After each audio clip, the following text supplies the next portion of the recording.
Dest has produced hits for music heavyweights Jay-Z, Justin Timberlake, Rihanna, Snoop, and Aaliyah, just to name a few. He is a legendary producer, rapper, and songwriter. We welcome to the Dest, Timbaland. How you doing? Good. What's going on? Thank you so much for being Welcome here. to the show, bro. This is great. This is great. Early in the morning. It's great for us. You, yeah. And you were on time. No. It's perfect for me. Yeah. Early Great morning. debating. All right. Which we so appreciate you being here. Now, you're the executive music producer of Empire. Huge Yes. fan of the show. I haven't missed an episode. What has that experience been like?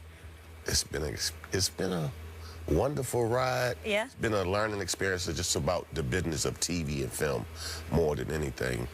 And when Lee approached me in Fox, it was kind of like, it was different from going into a studio because you have time to look over a song and go over a song, but when you do an Empire, you gotta know. So it's kind of challenging for me. It kind of like, okay, I gotta know this song is gonna work, and I can't go back and double take it. So it's like, whew. I'm always fascinated. How do you know?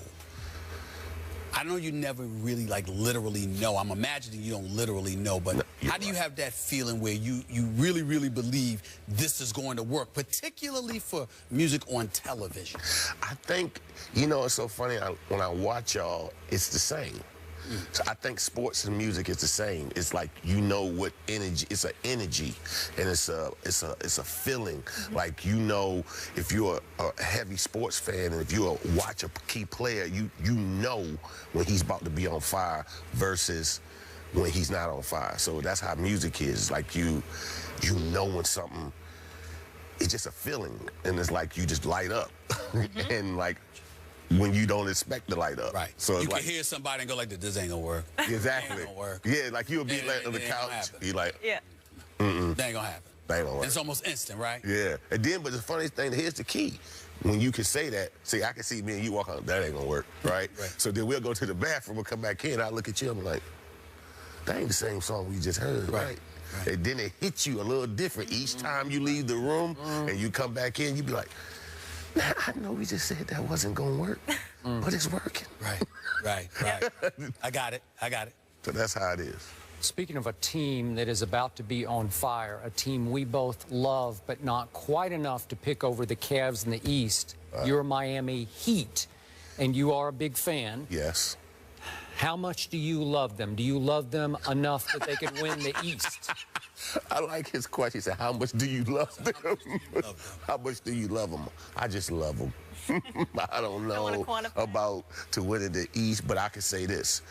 What I have seen in living in Miami and being in Miami, you know, when that city gets turned up, it somehow the team gets turned up. They just start to just do good. I've seen some amazing things happen in Miami where I said, I walked out the door, and I'm like, oh, snap. Talk about Did energy. you see that? So, for us, the Cavs and the Miami Heat, we got to wait and see. Are you a Miami Heat fan? I'm a fan. Okay, how did you feel? Are you a LeBron fan? Yes, I am. How did you feel about LeBron deciding to leave South Beach and go back to Cleveland? Hey, he a grown man, and I look at it like this. I agree, and, you know, it's kind of, I play the fence because I had to put myself, me being an entertainer and somebody telling me I have to make a choice for myself. At the end of the day, it's still me. I'm one person. I got to live. I go to sleep by myself. It's like one of those decisions that, you know, like if I'm from Virginia, which I am, and I go to play for Atlanta, you're going to feel some kind of way leaving your hometown. It's going to start to eat at you at night. Like, it's just something about just your hometown. And when you say Cleveland, you really can't say anything. You almost got to put your hands and be mad and go like this. Yes. Had it been anybody else, it would have been a problem. Yeah, but to go back to Cleveland, I think it was justifiable. It's home. Like, if you say you're going back, it's like, what? I can't be mad. I can't. Yeah. I can't be mad at you. You know, like, I'd be like, then that means I'm really not for you. Yep. It's like, all you got to do is pout like a kid. Like, Well, that's true. I got you. So A man who plays in this league that I think you're going to do a little business with in your new clothing line is Carmelo Anthony. What should we expect from Carmelo on the court this year? I think what we should expect from Carmelo is he hears what people are saying. That is true. And being a professional and being a winner, he's going to win. You're going to see something that you never saw to him. Really? And I believe you're going to see something you never saw. Uh-oh. Sorry. You don't think so? Sorry to interrupt. I'm going to clarify. I'm going to clarify that question. I have no doubt that Carmelo's going to do his thing. Okay. But when you say he gonna win, well, he plays for a team, and I don't understand how if the team is losing, he wins. Because you ain't implying that the Knicks are gonna win, are you? I just said we talked about. I'm just trying to say. I didn't go I that. just need clarification. I didn't put the other people around. Okay, yet. okay. I just stuck to All right. him, and I'm hoping that his energy that he brings. We'll see. I'm going to shock you. I'm not going to be so down on the Knicks as much as I've been over the last few months. I'm going to give them the benefit of the doubt early on. I know what Melo going to do. I want to see what Robin Lopez and Aaron Aflalo, the Porzingis kid, you know, the number 4 overall pick. I want to see what they do. I think the Knicks might have a shot at winning about 30 games, kid. About 30 games. You gave him this from 17 to 30. 30. That's nothing to, like, stop the press. Well, I know, but I just don't want to engage in complete condemnation. Is that fair? That's very fair. Is that fair? That's super fair. Now, let me get to the other part. You mentioned Carmelo's wardrobe, you know. Let me talk to you about that for a second. Oh. Melo, LeBron, Tristan Thompson, I forgot who else. They got these new hats that's kind of look. I don't understand it. I don't understand it. I mean, do you critique the wardrobes? That's what I want to know. Okay. Because some of them brothers think they looking great, but they could use a little assistance. I'm just saying. Now, what I will say, and I know you might don't want to hear this. How old are these fellas? That's true. That's true. Young 30s, Melo, and 30, and think around about 31. There you go. I mean, they dress sharp, but the hat is the extra. They ain't go completely extra like D Wade or Russell Westbrook, but the hat thing, I don't know, you don't see it much. I just wanted to bring that up, just as an aside. I think that it's today's fashion for the youth. Okay. All right. You just don't agree to it, huh? No. Go ahead. He's GQ. He's got it. I do believe. I know you got great suits, but you know, like they'll match that suit up with maybe a T-shirt and some sneakers, and you'll look at them like, what have you done to this fine suit? Okay. All right, listen. Am I telling the It's a truth? good point. It's a good point. It's a good point.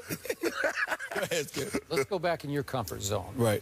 Not only have you rapped, but you've obviously produced, you've written, you've done the whole thing in your field. Who is, we ask all the rappers this, who's the greatest rapper ever in your humble view? Well, first of all, I am not a rapper. I feel like I'm an entertainer, just like I feel like a rapper is somebody who really tells his story. You know, my story is told through me making music and sound. Like, I get on the mic because sometimes there's nobody around that can assist me to what I want to do. So I'm just like, well, I might as well do it myself. Right. And then people around me like, hey, man, you pretty good. I'm like, no, I'm not. But I'm going to do it because it's a check. So I'm going to do it. And the guy said, you know what? I'm not. But I understand the process of it. So who, to me, back to your question, you said the greatest rapper? Yes. Greatest all-time rapper. Well, I think both of them are not here today, and that's Biggie Smalls and Tupac. Okay. You want to disagree? You want to? Well, listen. What? You know what? I'm going to tell you. I'm just saying. Listen, Jay-Z. Oh, he's the. Come on, Dad. I'm gonna get to him. All right. But I had to. You say rap. I might almost want to go back to like Eric B. Rakim. Yeah, like I feel like you got to give me something like that. You know, I mean, listen, Tupac, Big Daddy Kane. No doubt, Big Daddy Kane. Right. KRS-One. Even though Eric B. was writing some of the lyrics. You know, I mean, Greatest ever. Greatest ever. There's no ever because you can't say greatest ever because those are moments in our culture. So in that time of the 80s, it might have been, we would say Rakim, KRS-One, all of those were the greatest at that moment. Then came the 90s, what was a Big Daddy Kane? Well, and not only that, I get where you're coming from, because for me, Skip, to piggyback off your question, you have to take into account what he's saying. Then you have to bring into question those who transcend the test of times. When I think about LL Cool J, 80s, 90s, 2000, even with acting, he still drop an album here and there that reminds you how great he was. Jay-Z, I mean, I can't ignore Nas. I can't ignore Nas. Like you can't. We got some good ones, but you can't just say one, because everyone had a different story. It's like every house you go into, every house feels different. Well, Biggie and Tupac was sensational. They were sensational. They brought the feeling. I say they started that big, you know, hip-hop always had a feeling, but those two gave it something of we never saw before. But I think that they would have been right there with Jay-Z. I don't know if they would have eclipsed Jay-Z. I mean, Biggie and Tupac is special, and I think that,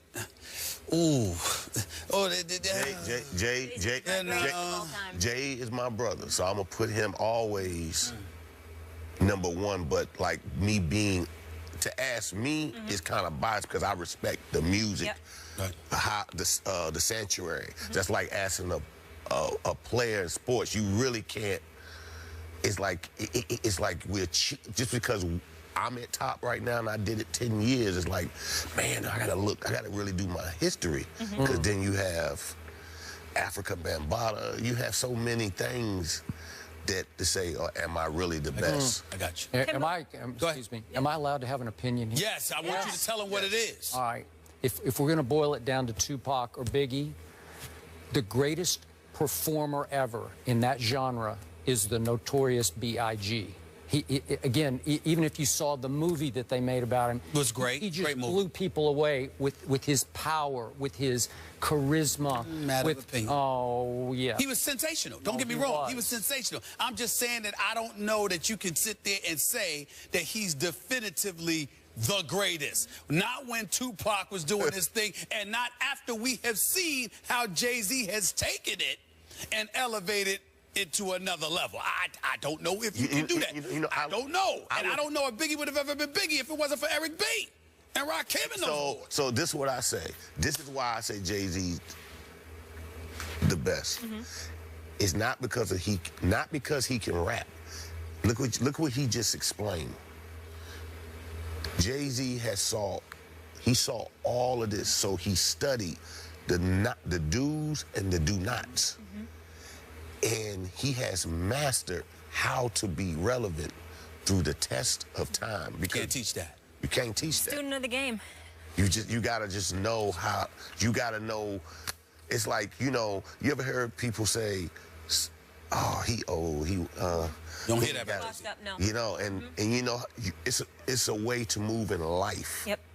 To always stay on top. Like, you know, it's only a handful. You watch them just fall, and you climb up the mountain, you be like, dang. No. Told him to breathe slow. He continues to connect and stay relevant. All right, we'll let you go on this, though. What's next for you, speaking of great music? I want to do more on the film and TV. Okay. I like that. That's cool. I like putting intellectual property with music. I feel like that's the next wave for me. I feel like my music tells a story, so why not put a story? Tell a writer what I think. He'll ask me, what do you think this music piece is? I feel like it's love. Can you give me something unique, not the typical way of love? Give me something this 2017 love, like something that's unorthodox. And so he'll write the story, and I'll look at my music, the story, let other people judge it, and, you know, then get people to come and act and see if they can give the same verbal as I see that I hear for this music. Gotcha. Kind of deep. We love it. Keep it coming. You're entertaining us. Congrats on all your success with Empire as well, breaking all kinds of records. It's called the study of life. Got to know when to move and know when to fall. Well, you certainly have it mastered. It's chess, and you got it.